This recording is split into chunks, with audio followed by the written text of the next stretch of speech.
Alrighty, how's it going everyone? Texas Man here, back with another video. I hope of course you guys are all having a wonderful day. If you guys would of course please give this video a thumbs up if you guys do enjoy it. Subscribe of course if you guys have not already. Also do me the biggest favor of all, make sure you guys hit that bell notification button.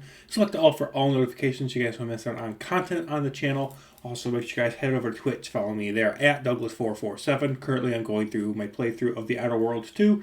And of course I am still going to be covering Battlefield 6 along with Destiny 2 here on that channel. We're going to be talking here, Now You See Me, Now You Don't, aka Now You See Me 3. I've already talked about the last two movies in this franchise already, so if you guys have missed out on that, I do have a playlist here on my channel. I'll leave a link to it at the end of the video.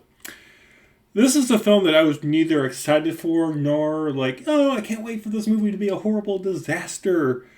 But after watching this PG-13 movie for an hour and 52 minutes long, I can say with certainty this is, I don't know, probably the worst out of all three. Like, I feel as if though this was a franchise that was supposed to be like, you know, something that could compete with other franchises, something that could be competitive with, you know, Fast and Furious and Jurassic Park, things of that nature. But I don't think this franchise ever got proper spotlight. Now, it's weird because, like, you know, I was saying, hey, I'm going to go see the new movie. And they're like, oh, the first one was great. And I'm like, yeah, the first one was unique and special for its time. But here's the problem. That was like 11, 12 years ago. So the fact that, you know, this movie's come out and it's been like, it's almost been like a decade since the second one came out. It's just mind-boggling that they're bothering.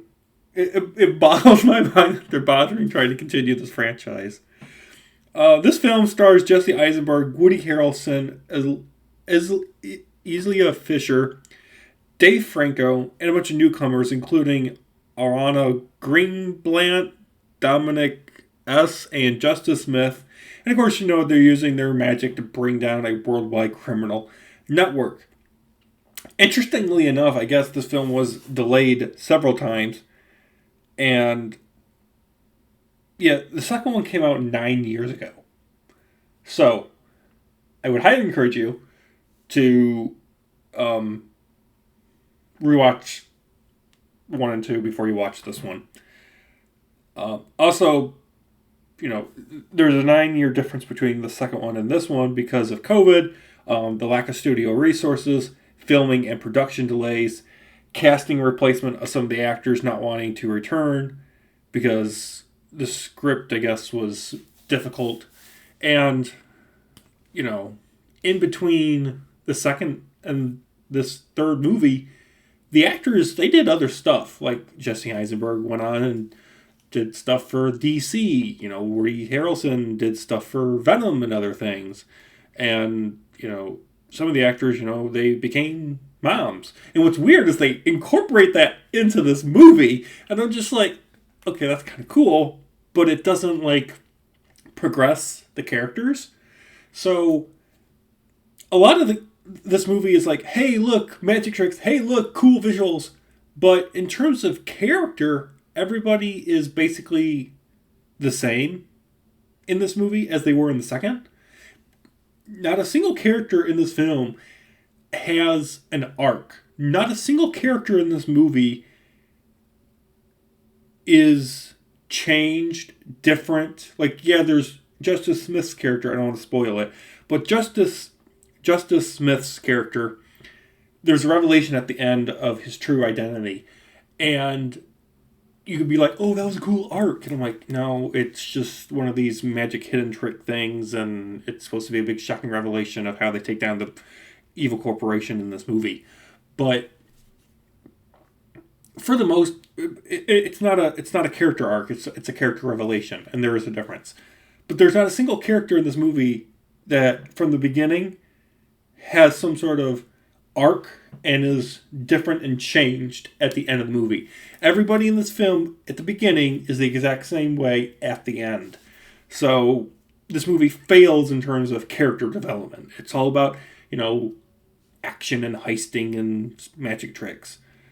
So, like I said earlier, this film does require a heavy knowledge of the past two films to remember all the characters, their purpose in the franchise, why they're doing what they're doing, why they are where they are. So there you go. The plot is basically the same as the last two, sadly, where, magicians, new and old, have to complete some sort of heist using magic to bring down some corporate, to bring down a corrupt corporate organization and, redistribute money to those stolen, because we're like Robin Hood in modern times. The film also does tease a fourth film, and I am slightly curious to see where it's going to go. This franchise needs to do something special and different. It needs to be, the outline of magicians do a heist with magic to bring down some evil corporation bad guy dude is kind of overdone. Like, they need to do something different. Like, at least it's grounded in reality, this movie is, but I don't know. I find watching these movies fun and enjoyable, but the moment I stop watching it, I'm just like, it doesn't feel impactful. It's not a monumental masterpiece, in my opinion. It's not something, oh, you gotta go see this was amazing. Like, I'll never say that about this franchise, about any of these movies. So, it is sad. It is entertaining. Okay, I want to end the video off on a positive note, saying that this movie, it is entertaining. If you can watch it for a matinee for $7-8, do so. Otherwise, wait. So, I'm going to give it a 6 out of 10. Thank you guys for watching. Have a good day, and I will see you guys all later. Peace out.